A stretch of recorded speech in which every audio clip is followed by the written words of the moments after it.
प्यारा दोस्तों, एक कवड़ो सच यानी कड़ो सच हिकिड़े कोड़े तारकी फ़क़ीर सां कचहरी थी।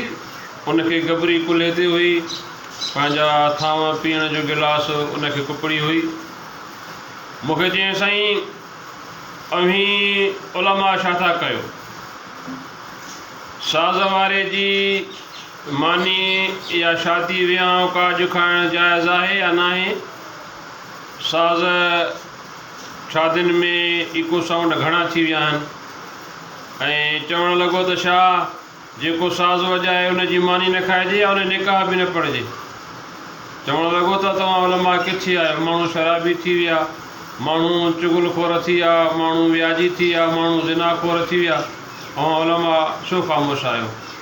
अलाह ॼाणे थो त मां उन तारकी फ़क़ीर जूं ॻाल्हियूं ॿुधी ख़ामोश थी वियुसि त दुर वारे जी साज़ वारे जी मानी खाइजे या न खाइजे। अॼु जो मुआशिरो किथे पहुतो आहे? साज़ वारे जो निकाह पढ़िजे या न पढ़िजे? अल्लाह सुब्हानहू व तआला असांखे फितननि खां बचाए, पिछे रोज़ वारे तरीक़े ते तौफ़ीक़ अता फ़रमाए।